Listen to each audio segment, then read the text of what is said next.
Hi, my name is Debbie Saidyfye, and I am a nutrition and detox coach. And I am so excited to share a soulful self-care Hello, conversation. sunshine, good to see you again.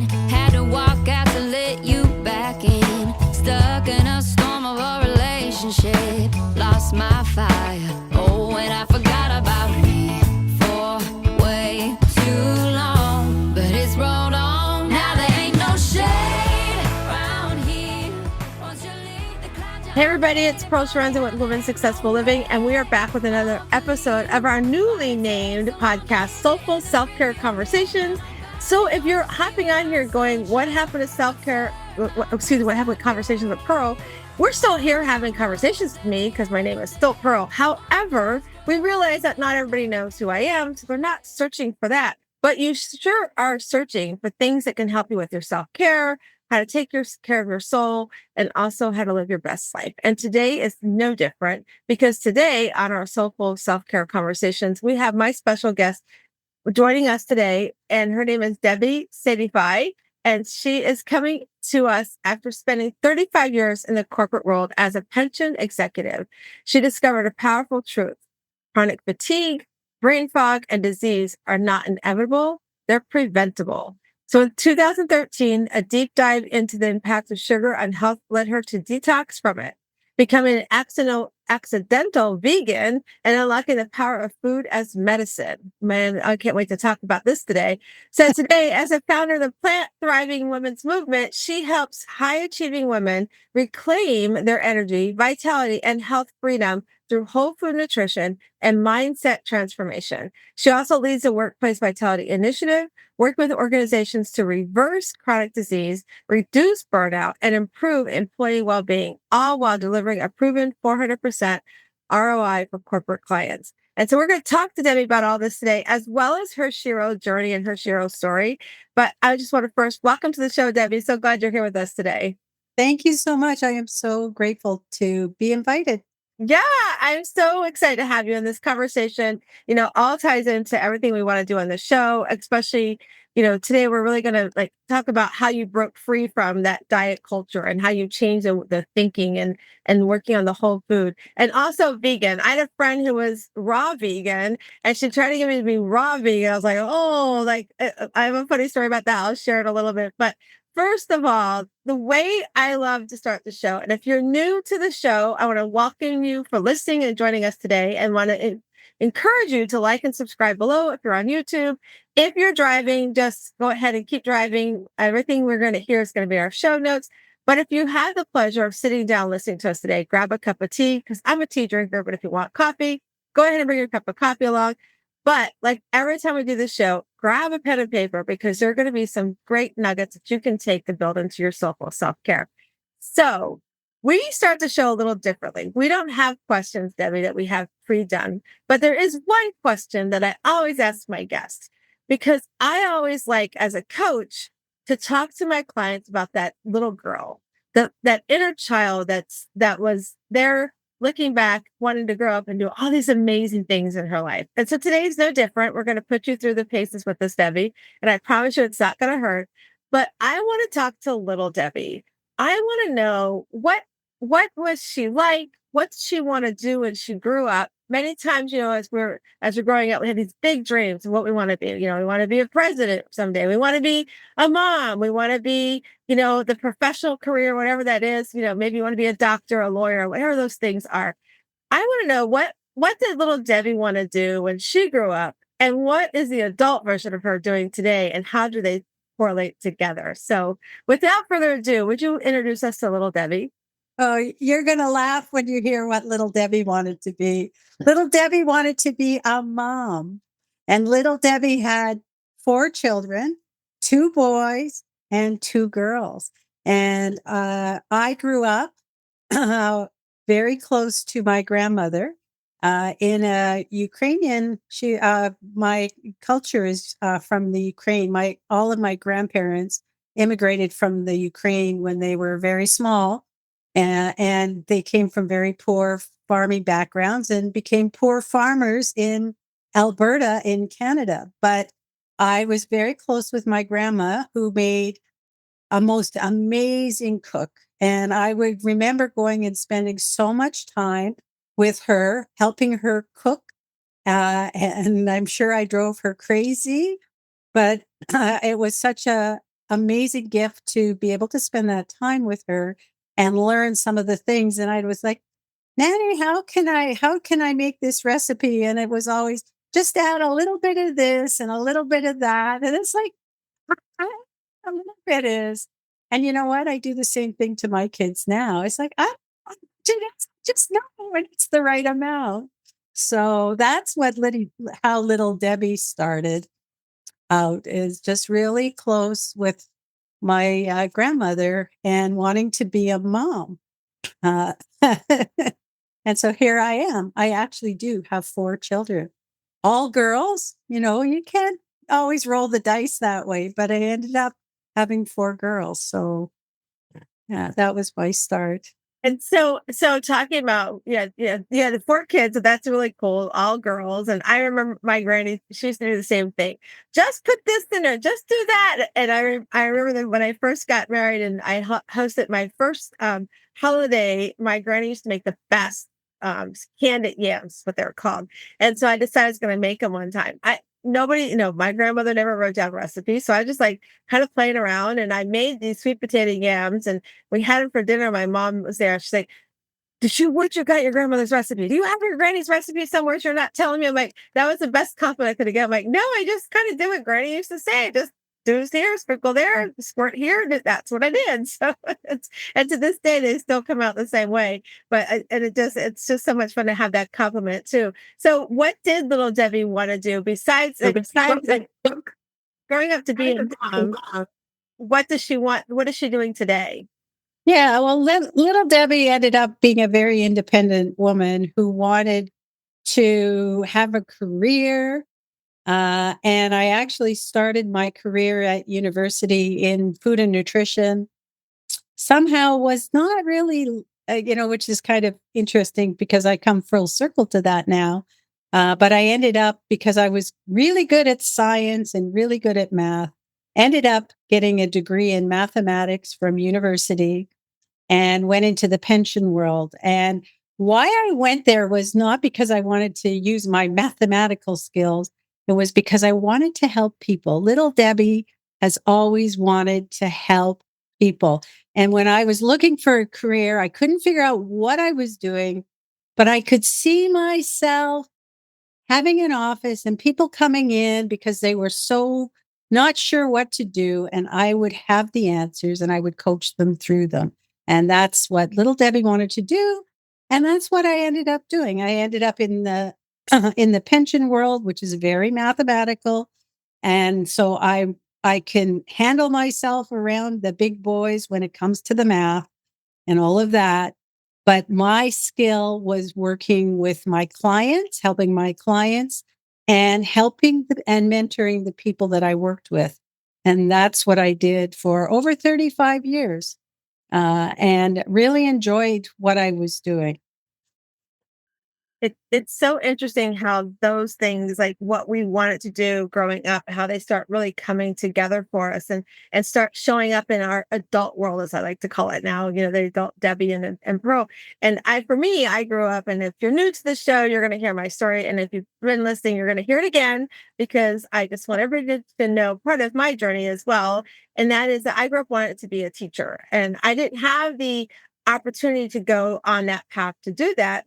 But I joke and say, here I am today, I'm coaching, and I'm coaching these amazing women. And when I look at the age group of the women that I'm coaching, I almost can say they probably would have been my elementary school students that I would have had if I'd gone that path. So I get them in their older, wiser days, as I like to call it. So it's part of my hero story is to step into the, like you were saying, wanted to help others. But for me, helping others led me to becoming a very addicted people pleaser. Like anything would anybody would ask me, I was like, yes, I'll do it. Like I didn't even think twice.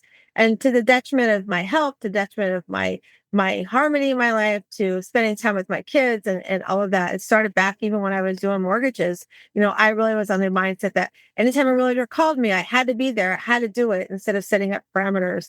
2015 is when I went on this journey to overcome that to realize I don't have to live my titles. I have to live what Pearl wants within, and to start living that and showing up that way.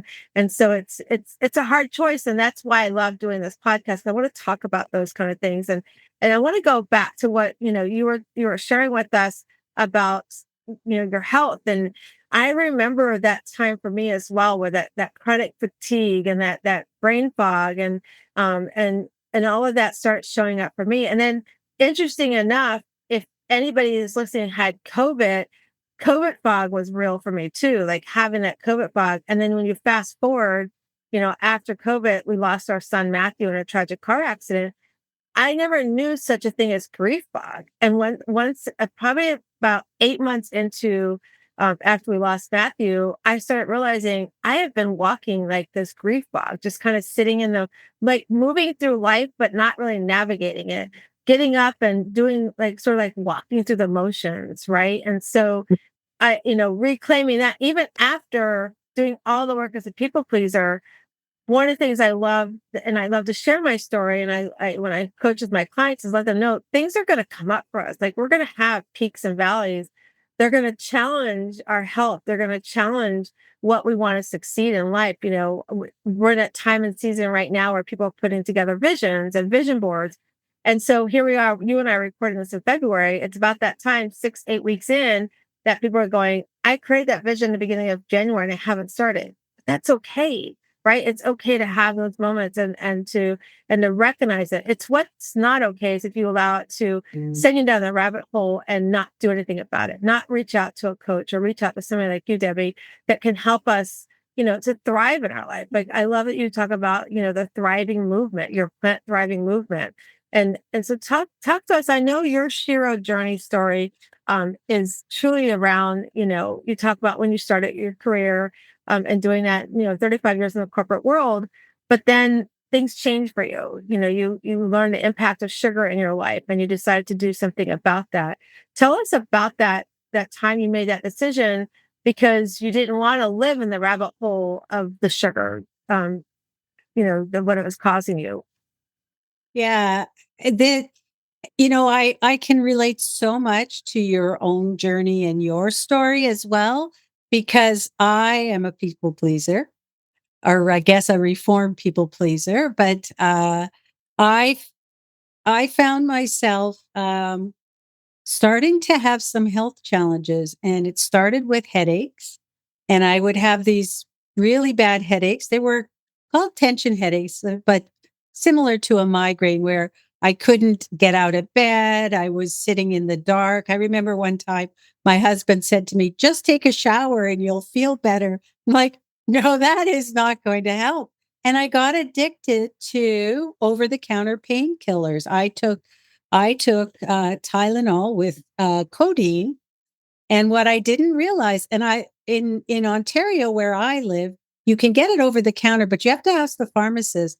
And I was taking so much. I used to go from pharmacy to pharmacy to pharmacy so that they wouldn't see me again for a while, because I didn't want them to realize and cut me off that I was taking so much. And what I didn't realize is that that painkiller and self-medicating was actually making me sicker. And so that started where that's where it started. And I was working hard. I was raising 4 girls.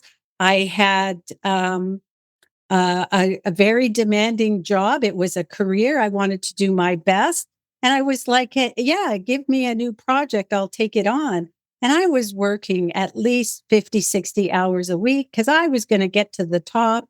I was going to do everything, but I didn't realize that I was just going so fast. I wasn't living life. And then my marriage ended up failing. And when that happened, my um,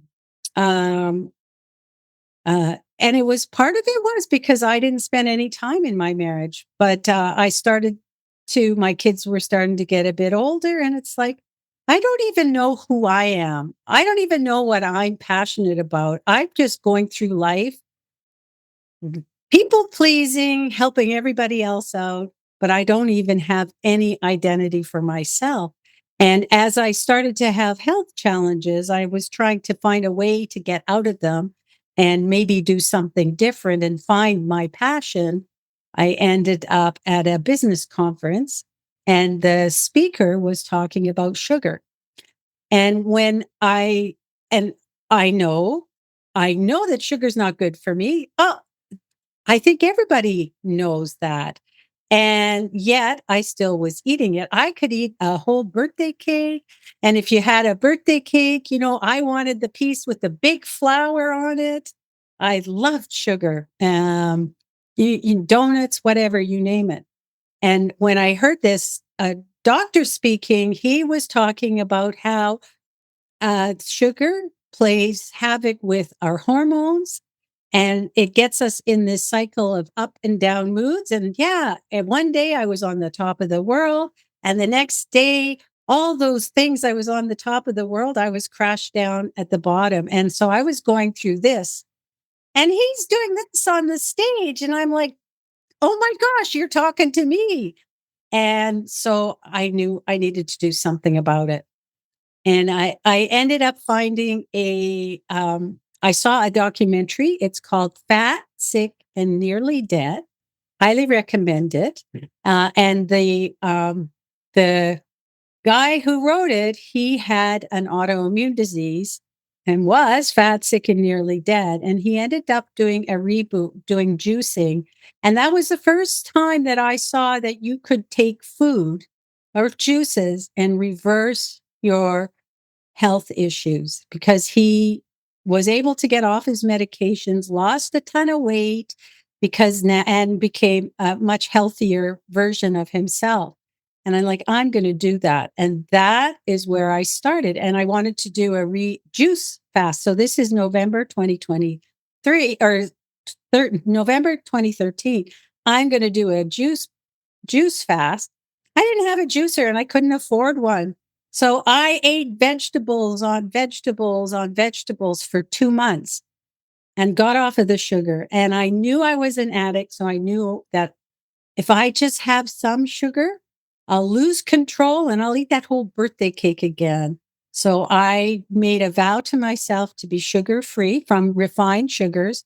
And I have been since, November 1st of 2013. And people think, oh, have this cake, have this. No, I don't have any of it. But what happened is I was feeling so good after this 2 months. I was off of the sugar. I had reclaimed my taste buds, because when I started, let me tell you, those foods tasted awful to me, but I just kept going because I knew I was committed to making the change. And when I finished, I'm like, well, what am I going to do? I had gone 2 months without any animal products. And I thought, you know what? I'm going to stay off of them. I didn't know, like I knew generally that fruits and vegetables were good for me, but I didn't know a lot more than that. And I knew that there was issues with animal products. And that's when I started my journey and started learning about what plant-based was. So I went and did the leap before I really knew how good it was for my body. That's an amazing, like, I could just picture, if you're listening to us, like the journey to that. I'm sure it sounds so familiar. Like some of you driving and listening or sitting having a cup of coffee or watching this can probably relate to thinking, oh, I remember when I went through that. I remember I had that journey, when you were talking about getting rid of the sugars. For me, mine was 2008. I think it was 2008. I realized how much sugar I was having just in Diet Coke. So I'm not a coffee drinker. However, Diet Coke was like my thing. I could drink not one, but two 2-liter bottles of Diet Coke a day. That's how badly addicted I was to it.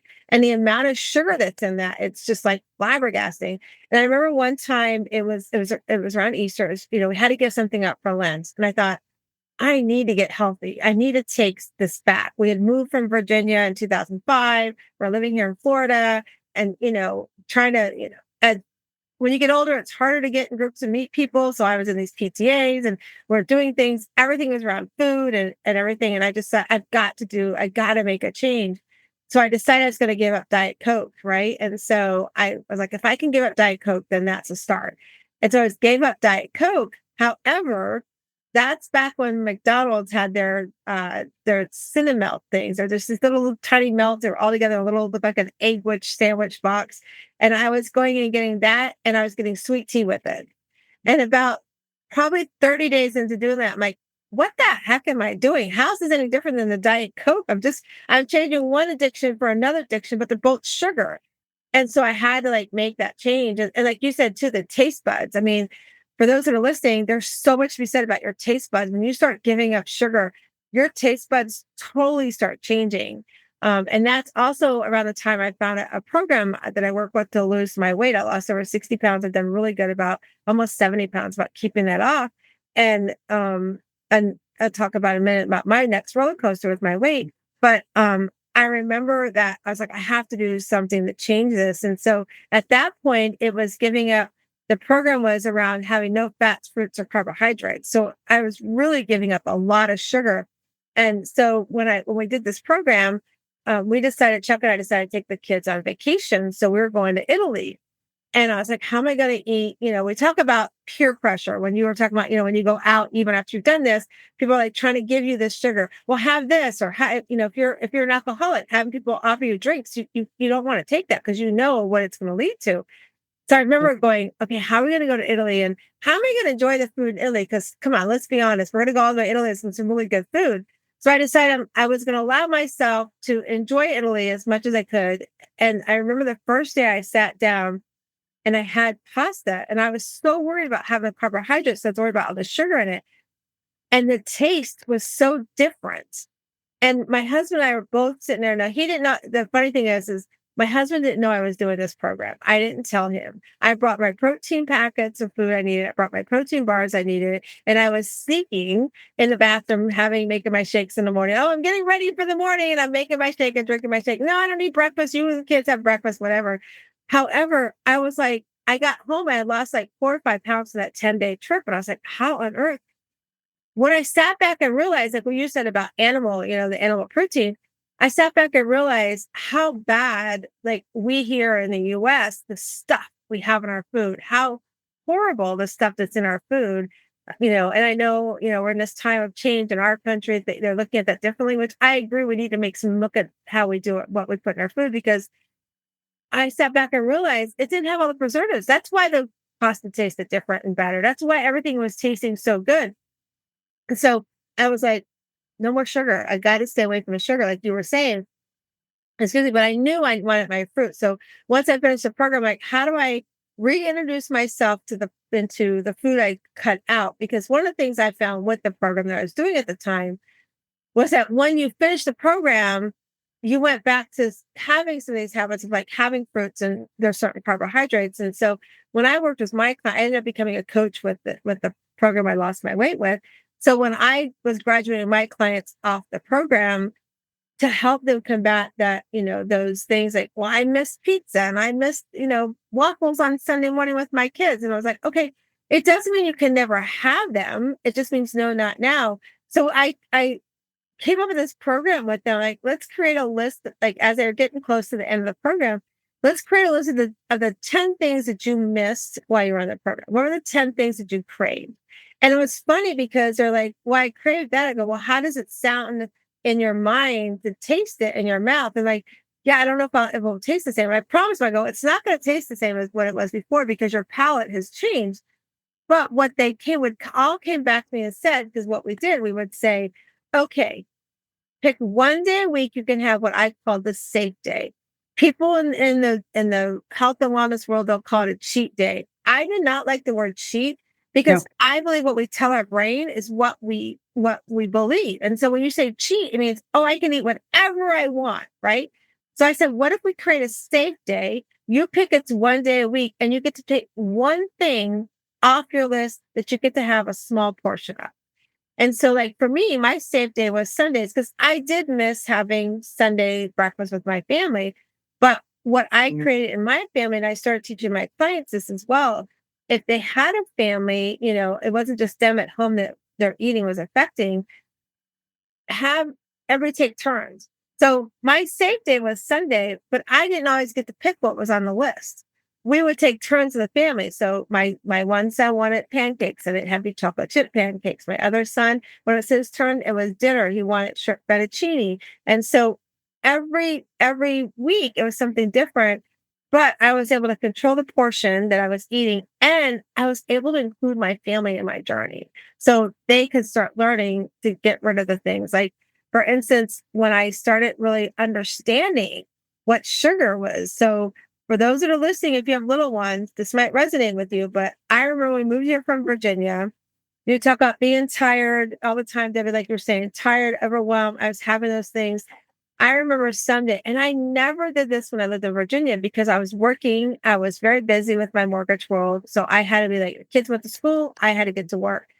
Where we moved here, I didn't have to run off to work anymore. I didn't have that pressure that I had to be somewhere when the kids went to school. So I found myself, because of the sugar addiction, being tired in the morning, getting them up for school, wearing my PJs, driving them to the school bus. Like I was just like, this is crazy. So that the epiphany came. And so as I went on this health journey and I started realizing how much sugar, I started calculating, if I eat that, how much sugar is in it. And I remember my youngest son, Nate, he was such a texture kid and he wanted all this crazy sweet cereal, but he didn't want cereal because of the texture. He just wanted a Pop Tart. But it wasn't a plain Pop Tart, you guys. It was a chocolate chip Pop Tart. Now, come on, it's like eating a freaking cookie, right? So that's what he wanted for breakfast.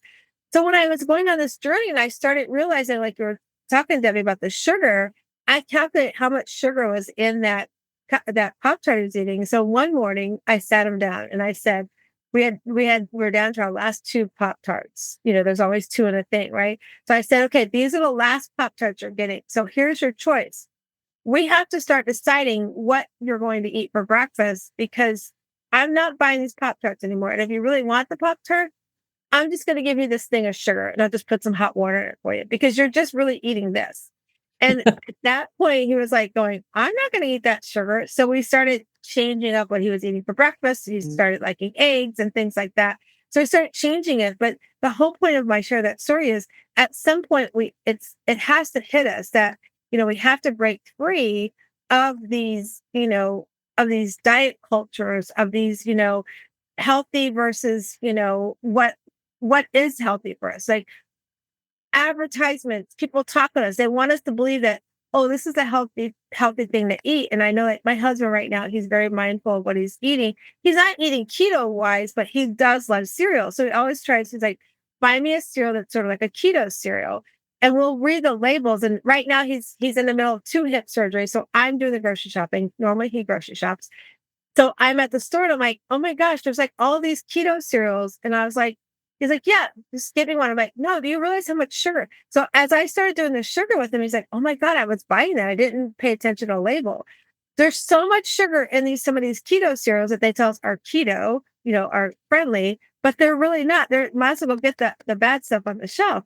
And so having that mind shift is so freeing, like we've said, Garrett, and being able to make that change. So Debbie, so you walked us through, you didn't have the juicer. So I love that you found an alternative. You're like, I can't afford a juicer, so I'm going to do the vegetables, right? So you found ways to make that, happen and start making that change.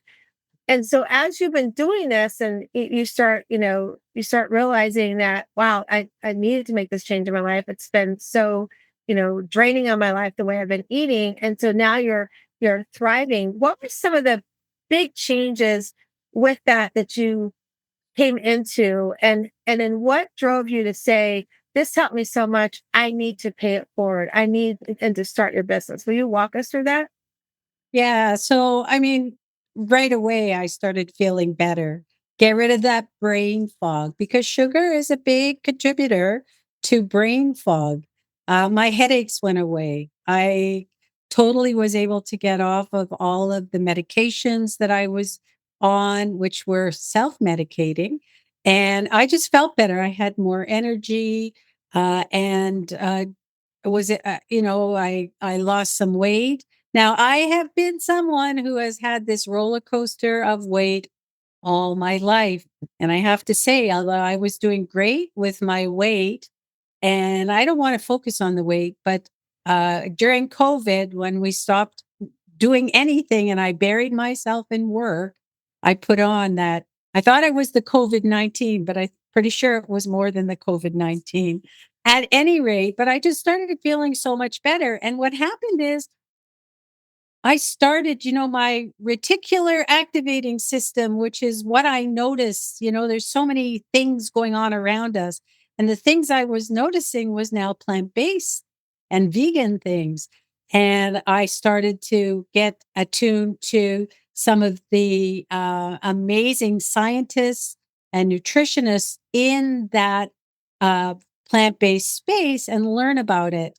And I picked up a book called The China Study, and it's by T. Colin Campbell, who is one of the big forefathers of the plant-based.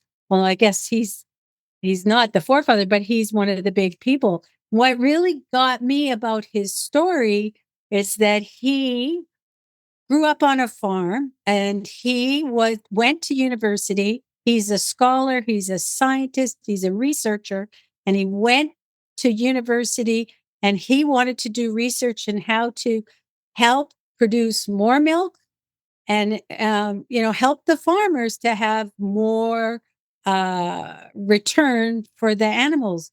What he learned as he started doing his research is that the animal protein was causing the diseases, it was causing the cancers and all of that. So he did a whole 180 because he couldn't not see the research, and that's kind of what his story was. And at work, or at social gatherings, people were so concerned about what I was eating. They didn't know what I was eating. They didn't understand it. And the big question, if you have anything to do with plant based, you will hear this question. Number one question when people are vegan or plant based is, where do you get your protein from? And the answer is that plants have all the protein that we need. There's no reason to animals are the middleman because all we can get everything we need from plants. And so as I started getting all these questions and people were really concerned for my welfare, I would be educating them on plant based. And that's where I got lit up and I started realizing there is my passion. There is my purpose in life. And so that took me on a trajectory to really start working to learn more and change what I did. So at the end of 2023, I retired from my corporate career that I had, and it was a perfect timing to do that. There were lots of changes going on in the corporate world after COVID.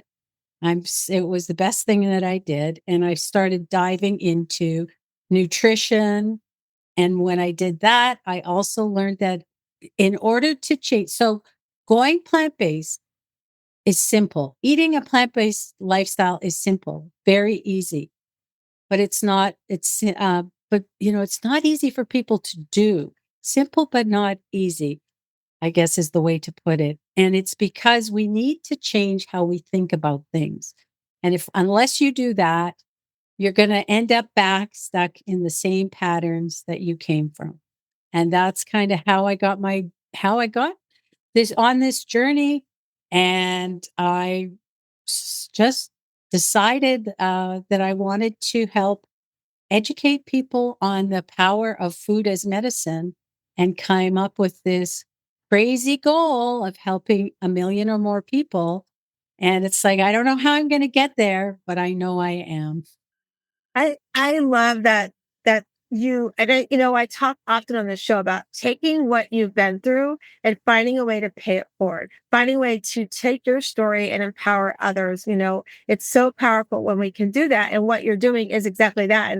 And that goal. I know you and I've talked before about your goal of 1 million people, and I know you can do it, especially when you're working with corporations. That's where I love that you're doing some concentration on too, because I remember, where I was working in Virginia at the corporate world, we didn't have a concentration on not only just healthy eating, but even mental health. And I think that those are two areas that companies coming back from COVID still are not concentrating on. I think we're doing a little better with mental health, but I think the taking the two together are so powerful. And I know that from, the grief side of everything too. Like I have a client I was coaching with, and we were talking about her journey of loss. And she was like, I had to go back to work like less than 2 weeks after the loss of, I think it was her mom.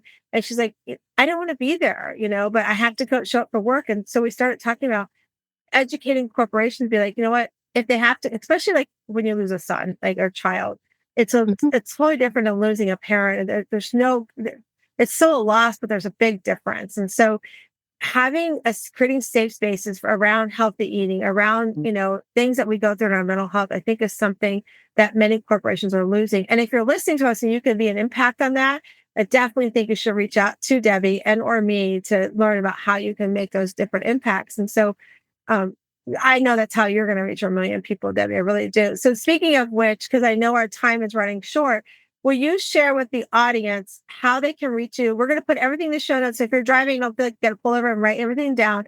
But what's the best way that everybody can reach you?